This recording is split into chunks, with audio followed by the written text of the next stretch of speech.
narrative, we interviewed Jerry Loeb. He fought in Vietnam, restored democracy, and Afghanistan wars. He started his life on May 12, 1946. At the age of 8, his life changed forever. He lost his father, Arthur Loeb. Then, as if that wasn't hard enough, he lost his mother, Stella Loeb, at the age of 16. So when he was 18 years old, he made the choice to join the military. And what were your reasons for joining the military? Well, at the time, I was working in a body shop and knew that wasn't going to be my career, so I didn't know what else I wanted to do. So we asked Mr. Loeb to service. explain basic training in one word. He said that word would be hard. I would have to get up at 4 in the morning and keep going until the evening hours, and it was all physical, said Mr. Loeb. Since he was in the Air Force, he would learn about Air Force things, such as weapons and things of that matter. When he was in the Air Service, his jobs included crew chief on the C-130 aircraft, working on this C-130 aircraft, vehicle maintenance for Red Horse. For these jobs, he basically had to fly with the aircrafts when they flew, resupply the troops with ammo or any other cargo that they needed at the time, and he flew into all the other air bases, landed on dirt roads or anything, so the Marines or Special Forces could have what they needed.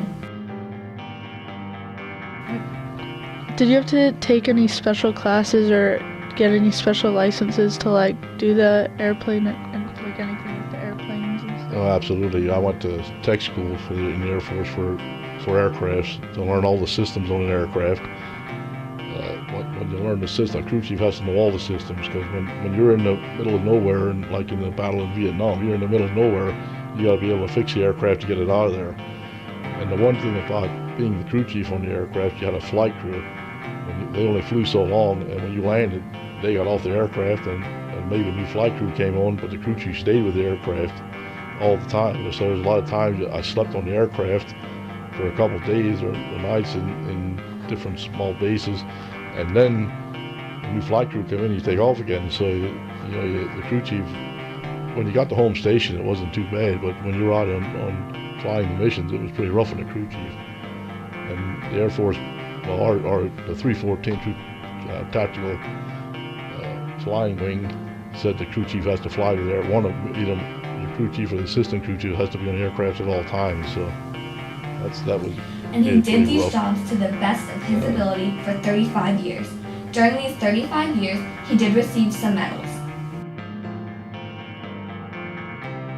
Did you receive any medals or things of that sort, and can you please tell us about a few of them if you did?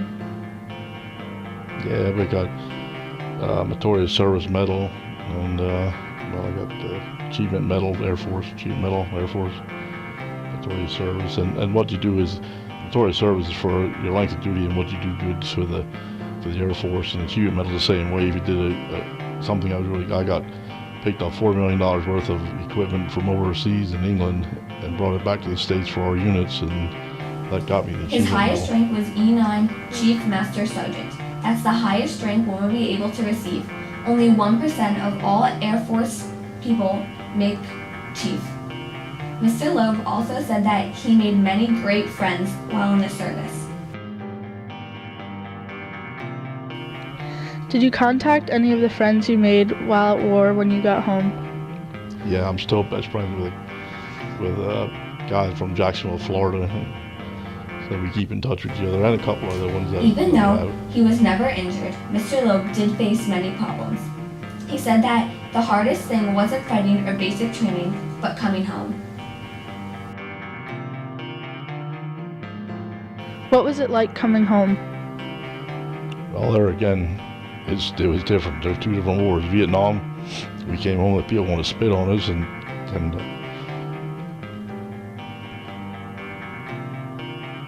call us baby killers.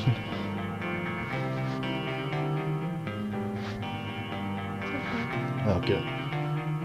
Afghanistan was different. We came on heroes then. But it wasn't all bad times. Mr. Loeb had some good experiences too. He said that the best experience was traveling. He got to see about every country in the world over his 35 years, and he got to meet a lot of nice people. For Red Horse, which stands for Rapid Engineer Deployable Heavy Operational Repair Squadron Engine, he got to build air bases all over so the troops could land. When he was over there, he got to build bases in about 7 or 8 countries. They also did a lot of humanitarian building. They went to Honduras and they built a road from the interior to the port so the Hondurans could get their fruit and so they could sell it. They also went to Peru and a lot of Central America and did a lot of humanitarian work down there. Red Horse also went to their towns where they had no fresh water and they drilled wells for the poor people. He said that the best part of the humanitarian work was getting to see the appreciation on someone's face when they drilled a new well in the town and they had fresh water to drink. Also, while in Haiti, they helped to build a school. They would also fly unarmed into enemy territory to drop off goods or to drop paratroopers wherever they needed to be dropped off there. The worst part of this job was not being able to shower for weeks at times, said Jerry. They also only ate canned goods. The only time they got a decent meal was when they got to the Philippines. Obviously, Mr. Loeb wasn't the only person affected by his choice to join the service, but he said that his wife handled it very well and was able to hold down the house just fine. And did anything change drastically while you were away at Vietnam? Not really. The biggest thing in Vietnam was the protests. And when you leave, I was there for 13 months, and when you come back, it's a year of your life you missed. Because you come back, when I came back, you hear a song on the radio, and you say, oh, that's a nice song, a new song, and it's an old song, because you didn't ever hear them. And did anything change drastically while you were away in Afghanistan? Yeah, my house. My wife kept changing things in the house. She painted the rooms and put a new floor in the kitchen and dining area, and so that's about all that changed. When Mr. Loeb was in Vietnam, it was hard to stay in touch with his family from home. He said that he was lucky if he got letters. But through progression, when he was in Afghanistan, he could send emails to home, and he was able to call home twice a week because they had their own satellite television system. Even though Mr. Loeb isn't currently in the Air Force, he still keeps up with it. Do you do anything now that involves the Air Force or keeping up with the present-day wars? Well, right now I was in Red Horse for 30 years, so we have a Red Horse Association, a retired association that I'm in, and we get together every couple of months and have breakfast, and then we have a picnic over the summer, and we all get all the retirees that we were with for all them years.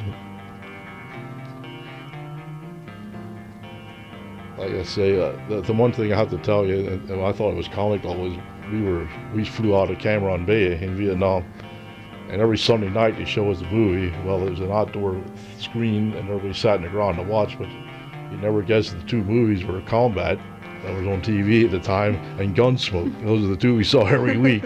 So, I mean, we're sitting there watching Combat, and right behind us, we had a pontoon bridge across the bay, and right behind us, you could hear the machine gun fire and watch the tracers go back and forth while our guys are firing at the Viet Cong, and they're firing back at us, and we're sitting there watching Combat on TV, on a screen. So that was kind of comical, I thought. I got to fly a lot. We used to fly up to Bangkok, and then we fly out of Bangkok, Thailand, and we'd go through Thailand through different bases, and then we'd reload up there and come back with troops. But we were always distributing goods all throughout the Southeast Asia over there. And another thing, if you've never been there, when you go there, you lose a day. In other words, if you leave on a Monday, you lose. It's Tuesday when you get there. It's Wednesday, you lose a day. When you come back, you gain a day. So you actually get back to the States before you left Vietnam. It's kind of weird when you get there. Other than that, I had a lot of great friends. You know, you meet a lot of people throughout your career in the military. That's about it for me. Mm-hmm.